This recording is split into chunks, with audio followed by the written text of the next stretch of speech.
గారు మనతోటి గాది వెంకటేశ్వర గారు ఉన్నారు, జనసేన పార్టీ గుంటూరు జిల్లా అధ్యక్షులు, సీనియర్ అడ్వకేట్. వెంకటేశ్వర గారు గుడ్ మార్నింగ్ అండి. మార్నింగ్. ఏంటి సార్ పరిస్థితి? వైనాట్ మళ్ళీ 175 జగన్మోహన్ రెడ్డి గారి నోటి నుంచి బయటకు వచ్చింది. ఇంతకు ముందు కన్నా ఎక్కువ సీట్లు గెలుస్తున్న కాన్ఫిడెన్స్ ఉంది. ప్రశాంత్ కిషోర్ ఊహకు అందనటువంటి ఫలితాలు సాధించబోతున్నాం అని చెప్పేసి నిన్న ఆయన ఏదైతే ఐపాక్ సభ్యులతో చెప్పారో అది పెద్ద ఎత్తున చర్చనీయాంశంగా మారింది. నిజంగా కాన్ఫిడెన్స్గా ఉన్నారా, లేకపోతే ఏంటి ఇంటెలిజెన్సీ సర్వే ఏమన్నా ముఖ్యమంత్రి గారికి స్పెషల్గా ఏమైనా వచ్చిందా? బ్రహ్మరాడు గారు మీకు, అలానే పెద్దలు రఫీ గారికి, సోదరుడు చంద్రరెడ్డికి నమస్కారం. అలానే ఫోన్ లైన్ లో మాట్లాడినటువంటి సత్యం గారికి కూడా శుభోదయం చెప్తూ,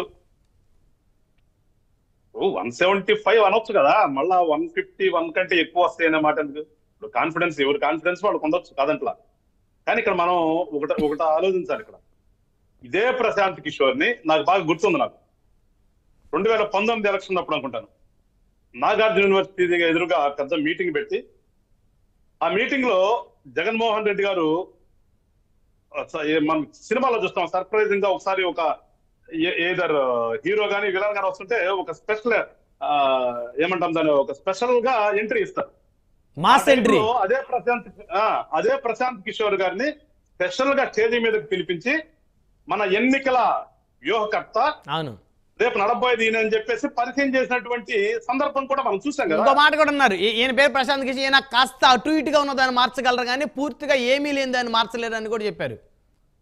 సరే ఏదన్నా గారు ఆ రోజున చెప్పుకున్నారు కదా, మన పార్టీకి, వైఎస్ఆర్ పార్టీ అనే పార్టీకి ఈయనే వ్యూహకర్త, ఈయనే ఎలక్షన్ చేసేది, మొత్తం మార్చేది ఈయన అని చెప్పినట్టు ఆంధ్రప్రదేశ్ ప్రజలకు పరిచయం చేసింది జగన్మోహన్ రెడ్డి గారే ప్రశాంత్ కిషోర్ ని. ఆయనే కదా ప్రత్యేకంగా తీసుకొచ్చి పరిచయం చేశారు. జనరల్ గా ఏం చేస్తారు, రాజకీయ సభలో రాజకీయ నాయకుడిని పరిచయం చేస్తాం. అవును, అంతేగాని తెర వెనకుండే వాళ్ళు ఎవరు పరిచయం చేయరు. అలాంటి ప్రశాంత్ కిషోర్ గారు ఇవాళ ఎందుకు పనికి రాకుండా ఎందుకు అయిపోయాడు? వాళ్ళకి ప్రశాంత్ కిషోర్ గారిని తిట్టే స్థాయికి ఎందుకు వచ్చారు వాళ్ళు? ఆయన ఎందుకు పనికి రాకుండా ఎందుకు అయిపోయాడు? అదంటే ఇందాక సోదరుడు మాట్లాడుతున్నాడు చిన్నరెడ్డి గారు, ప్యాకేజ్ తీసుకున్నాడు వాళ్ళ దగ్గర. మీకైనా ఊరకన్నా మీ మీద ప్రేమతో వచ్చేసాడా? మీ మీద ప్రేమతో వచ్చి చేశాడా? అది చెప్పండి. ప్యాకేజ్ గురించి సరే చంద్రబాబు నాయుడు ఇచ్చాడా, లేకపోతే మేము ఇచ్చాము, ఇంకోటి ఇచ్చాడా పక్కన పెడితే, మీ దగ్గర చేసినప్పుడు మీ మీద ప్రేమతో చేశాడా? జగన్మోహన్ రెడ్డి గారు పెద్ద రాజకీయ నాయకుడు, పెద్ద సేవా తత్పరుడు, ఈ రాష్ట్రానికి ఆయన ఉండాలి, ఈ రాష్ట్రానికి ఆయన ఉంటేనే ఈ రాష్ట్రం సస్యశ్యామలంగా ఉంటది, ఈ రాష్ట్రం వెలిగిపోతుంది, ఈ రాష్ట్రం మరో అమెరికాలో తయారైపోతుంది అని పాపం ఆయన వచ్చి మీకోసం ఆయన చేశాడా? అట్లానే ముందు అన్ని ఆలోచించుకోవాలి కదా. రాజకీయ పార్టీ అన్న తర్వాత ఎవరు వ్యూహం వాడు నేర్చుకోవచ్చు కాదు. అట్లా ఎవరు కాన్ఫిడెన్స్ వాళ్ళకు ఉండాలి. ఖచ్చితంగా మనిషి అన్నవాడు ఆశాజీవి, ఆశ ఉంటేనే బతుకుతాం, లేకపోతే చచ్చిపోతాం, బతకలేం. రేపు నాకు ఇంకా మంచిగా ఉంటది అన్నప్పుడే. అందుకని వీళ్ళు చెప్పుకోమనండి, ఎవరు వచ్చిందంటే చెప్పుకోవచ్చు. అని మాట్లాడే ముందు మనం కూడా కొంచెం విజ్ఞతతో మాట్లాడాలి కదా, మనుషులే కదా. అవన్నీ వదిలిపెట్టేసి ఎవరు ఇష్టం వాడు తిట్టినట్టు కాదు కదా. రాజకీయ నాయకులు తిట్టినట్టు, లేదంటే రాజకీయ నాయకులు సంగతి మా పవన్ కళ్యాణ్ గారు తిట్టినట్టు కాదు కదా. వాడ మాట్లాడితే రోడ్ల మీద తిట్టడం కాదు కదా రాజకీయాలు అంటే. ఇవాళ పర్యవసానమే కదా. ఇవాళ ఆ పర్యవసానమే పోస్ట్ ఎలక్షన్స్ కూడా ఒక రోజు కూడా ఆగలేకుండా రోడ్ల మీద స్వైర విహారం చేశారంటే ఏంటండి? వాటి ఇండికేట్స్ ప్రజాస్వామ్యం ఉంది రాష్ట్రంలో. ఏం మాట్లాడతారు దాని గురించి? చిన్నరెడ్డి గారికి కోపం వచ్చింది, ఏదో బాంబులు ఉన్నాయని అనగానే సార్ ఆ ఇంట్లో ఇంట్లో ఉన్నమాట వాస్తవమే కదా. రోడ్డు మీద ఏంటంటే బాబా చూసుకుంటారు కదా, ప్రపంచం కూడా కామెంట్ చేసింది. రాడ్లు అండి, ఎక్కడ కర్రలు చూసుకుని తిరగడం చూసాం. ఇనప రాడ్లు నిజంగా రాడ్డు పెట్టి కొడితే తగిలితే ఏ మనిషి కూడా తల మీద తగిలితే బతకడు, కాళ్ళ మీద తిరిగిపోతాం. ఎక్కడ ఏ అవయవం మీద జరిగినా కానీ తగిలితే అలా బతుకుతారా? అంత స్వైర విహారంగా ఒక 200 మంది అరే సినిమాలో కూడా చూపుతుండ్రండి. సినిమాలో కూడా ఏదో మనం ఇప్పుడు చెప్తా కదా, ఏదో రాజమౌళి గారు సినిమాలో కూడా అంత మందిని నిజంగా చూపిస్తున్నాడు. అంత విచ్చలవిడిగా రోడ్ల మీద అధికార పార్టీలో ఉన్నటువంటి ఇంకా ఎమ్మెల్యే కదా, పిన్నెల్లి రామకృష్ణారెడ్డి గారు ఇంకా ఎమ్మెల్యేనే కదా. రేపు 4వ తారీఖు ఎలక్షన్ కౌంటింగ్ జరిగేదా కూడా ఇంకా ఎమ్మెల్యేనే కదా. ఆయన సోదరుడు ఇద్దరు ఒక వెహికల్లో ఉండి వెనక 20 వెహికల్స్ పెట్టుకుని రోడ్డు ఎంబటబడి రోడ్డు మీదకి వచ్చి దిగి ఆ రకంగా చేశారంటే ప్రజాస్వామ్యమా? నిజంగా ఆయనకి సిగ్గనిపించదా? నన్ను గెలిపించినటువంటి ప్రాంతంలో, నాకు ఓట్లేసి గెలిపించినటువంటి ప్రాంతంలో నేను వాళ్ళకి మంచి చెయ్యకపోగా ఈ రోజు ఇంతమంది రౌడీని నేర్చుకుని రోడ్డు మీద రాడ్లు పెట్టుకుని తిరుగుతున్నాను అని ఒక్కసారి ఆయన వీడియో ఆయన చూసుకుంటే సిగ్గనిపించదా? ఇదా ప్రజాస్వామ్యం అంటే? ఇందుక రాజకీయ నాయకులు అయింది, ఇందుక మనం వచ్చేసి మళ్ళీ మాకు ఓట్లేండి నేను ఎరగబెడతానని చెప్పి అడిగేది ఇందుక. అరే ఎటుపోతున్నామండి, ఎటుపోతున్నాం? రాజకీయాల్లో గెలవాలని ఆశ ఉండొచ్చు, కానీ ఇంకా నువ్వు మంచి చేసి గెలవబ్బా. 3 సార్లు గెలిచినాడవి నాలుగో గారు ఎందుకు నీ భయం పట్టుకుంది? ఎందుకు భయం పట్టుకుంది? 3 సార్లు గెలుస్తున్నానని తెలిసినప్పుడు నువ్వు వీధి వీధి డోర్ డోర్ తిరిగి లంచాలు పంచావా? అవును, చదువుకుంటా లంచాలు పంచావు ఇంటి నుంచి. ఇవాళ ఓడిపోతున్నానని తెలంగాణ రోడ్డు మీద రాడ్లు తీసుకుని వచ్చావంటే ఎటుపోతున్నాం మనం? ఎటుపోతున్నాం మనం? అరే గురజాలో చూస్తే బాంబులు వేసింది ఎవరు? గురజాల్లో కంగిళ్ళలో బాంబులు వేసింది ఎవరు? మీ పార్టీ వాడు కాదు. అరే సిగ్గుండాలి కదా. గెలిచి నేను పెద్ద ఎత్తున అభివృద్ధి చేశాను, కొన్ని 100 కోట్లు తీసుకొచ్చానని చెప్పి కాసు మహేష్ రెడ్డి గారు వెనకాల ఎందుకు పడ్డారు జనం? జనం ఎందుకు పడ్డారు? ఒక ఎమ్మెల్యే స్థాయిలో ఉన్నటువంటి నువ్వు పరిగెత్తావా ఎలక్షన్ రోజున? సిగ్గు అనిపించడం చూసుకుంటూ ఒకసారి. ఎవరు చేయగలండి అట్లా? ఒక ఎమ్మెల్యే స్థాయిలో ఉన్నటువంటి మనం రోడ్డు మీదకి వస్తే మనం పారిపోయే స్థితి వచ్చిందంటే ఎవరు గురించి ఆలోచించుకోవాలి? ఏం మాట్లాడదాం ఇవాళ? ప్రజల ముందు కూర్చొని డిబేట్కి వచ్చి మన ఇష్టానుసారంగా మాట్లాడదామా? అదే మాట్లాడతాం. ప్రజలకు ఏమి టికెట్ ఇస్తున్నాం మనం?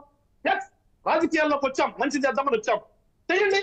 మళ్ళా మన్నను పొందండి, ప్రజాస్వామ్యం వదిలిపెట్టండి, ఓట్లేసే హక్కు వాళ్ళకి ఇచ్చేయండి. మనం 100కు 100 సోదరుడు చెప్తారు చిన్నప్పటి 99% చేస్తామని. 99% మీరు చేసినప్పుడు ఎందుకు భయం నీకు? ఇంకా దేనికి భయం? హ్యాపీగా మీరు ఎలక్షన్కి వెళ్ళచ్చు కదా. ఎందుకు నిర్బంధాలు? ఎందుకు ఈ డబ్బులు పంచుతారు? కోట్లు డబ్బులు పంచకాలు దేనికి? కొట్టకాలు దేనికి?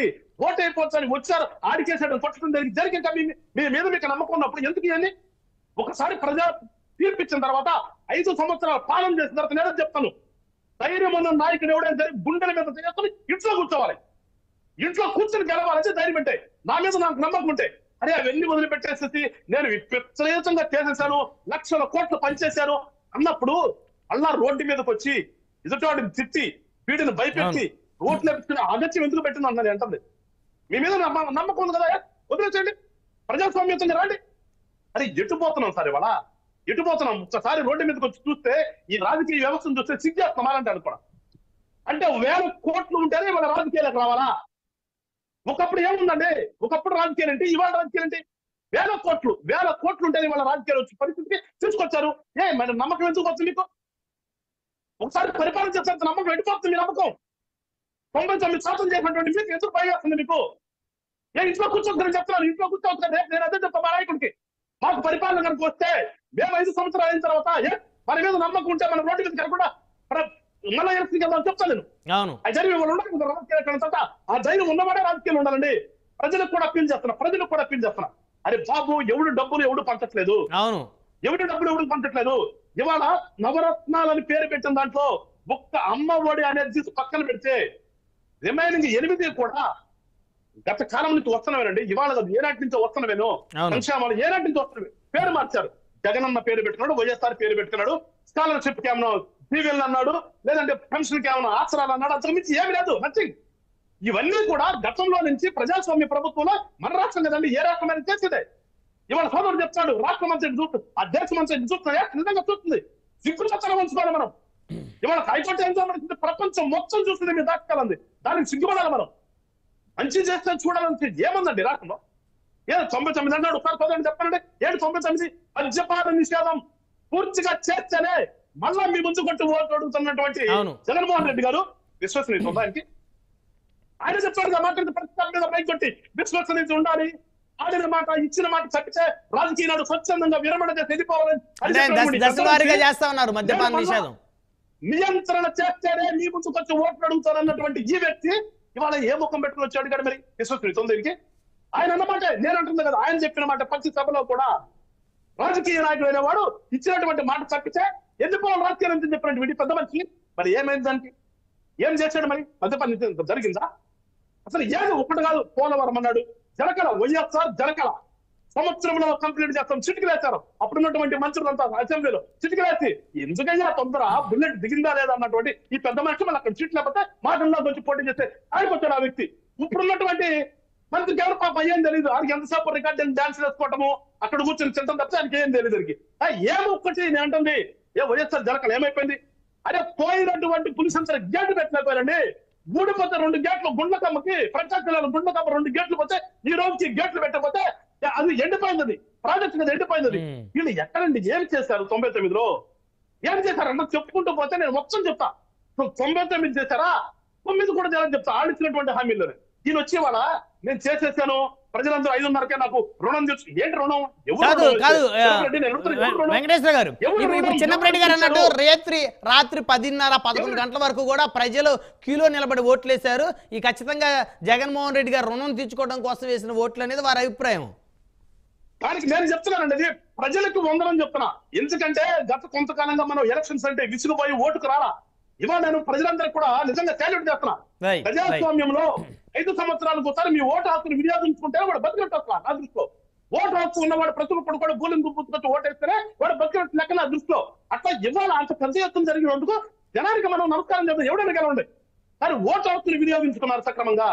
అది విఘ్నత ఉండేస్తారా, Right, వాడిస్తానుసారంగా చేస్తారా, కులాల పరంగా మతాల పరంగా చేస్తారా పక్కన పెడదాం. కానీ ఇవాళ మనం తెలుసుకోవాల్సింది, మాట్లాడాల్సింది, రాజకీయాల్లో ఒక మంచి రాజకీయాలు చేద్దాం, ఒక మంచి ప్రజాస్వామ్య వ్యవస్థలో ఒక మంచిగా తీసుకెళ్దాం. రానున్నటువంటి తరాలకి ఒక మంచి సంస్కృతిని ఇద్దాం. కానీ మళ్ళా పాపం జరుగుతుందామా, మళ్ళా నాటి పాపం దగ్గరికి వద్దామా, మళ్ళా రాజు ఎప్పుడో 50 సంవత్సరాల క్రితం సంస్కృతి ఇది కావాలా? ఎట్లంతరం ఒక పక్కన అభివృద్ధి చెందుతుంది, మనిషి రాకెట్లు వేస్తుంది, పైకి వెళ్తున్నాడు, చంద్రమండలం మీదకి వెళ్తున్నాడు, సూర్యమండలం మీదకి వెళ్తున్నాడు అని చెప్పేసి మనం చెప్పుకుంటూ ఓ పక్కన మళ్ళా అదే నాటు పంపుల దగ్గరికి, అదే రాడ్లు చూస్తున్న రోడ్ల మీద తిరిగే పరిస్థితికి వస్తుంటే ఇదే రాజకీయాలు, ఇదే పరిపాలన అంటే సిగ్గుపడాలి ఇలాంటి పరిస్థితి వస్తుంది. ఇప్పటికైనా చెప్తున్నాను, ఇప్పటికైనా అధికారులు పడుతున్నా నేను, అధికారులు ఇవాళ పెద్ద ఎత్తున ఐఏఎస్లు ఐపీఎస్లు సస్పెన్షన్ కి గురయ్యారంటే మీ బాధ్యత మీరు తీసుకోండి, మీ బాధ్యత మీరు గుర్తిరగండి. మీరు రిటైర్ అయ్యే వరకు కూడా ఉండవలసిన వ్యక్తులు మీరు. రాజకీయ పార్టీ మేము 5 సంవత్సరాలు కూడా పోతామండి, 5 సంవత్సరాలు ఉంటూ ఉంటాడు, 5 సంవత్సరాల తర్వాత కూడా వస్తాడు. మమ్మల్ని నమ్మి, మా మాట నమ్మి మీరు ప్రజలకు అన్యాయం చేస్తున్నారు, మీ కుటుంబానికి అన్యాయం చేస్తున్నారు. మీరు నిజంగా ఒక ఐఏఎస్ అంటే అత్యున్నత స్థాయి కదండి, మనకి అత్యున్నత తెలుగు వెళ్ళడం లెక్క మన ఇండియాలో. ఐఏఎస్ అంటే టాప్ నాట్ ఇంటెలిజెంట్ అని, ఆ ఇంటెలిజెన్స్ కూడా నాశనం చేసుకుని మీరు కూడా అబాసుపడుతారు. ఒక ఐఏఎస్ ఆఫీసర్ సస్పెండ్ అయ్యాడంటే ఏంటంటే పరిస్థితి? ఐఏఎస్ ఆఫీసర్ సస్పెండ్ అయ్యాడంటే ఎక్కడ పెట్టుకోవాలి తలపను? ఆ రకంగా నాశనం అయిపోయారు వాళ్ళ వ్యవస్థలన్నింటినీ నాశనం చేశారు వాళ్ళ. ఇప్పటికైనా తెలుసుకోండి అని చెప్తున్నా, అధికారులు తెలుసుకోండి, ప్రజలను తెలుసుకోండి. ఒక మంచి రాష్ట్రాన్ని ఏర్పాటు చేసుకుందాం, ఒక మంచి పరిపాలన ఇచ్చే నాయకుని అనుకుందాం, మనల్ని మనం సక్రమంగా పరిపాలించుకుంటే మన ప్రాంతాన్ని అభివృద్ధి చేసుకుందాం. దాంట్లో భాగస్వాములు ఉండి తప్పితే రాడ్డులు తీసుకుని, బాంబులు తీసుకుని, కృష్ణ పురాణంతో ఇది కాదు. ఒక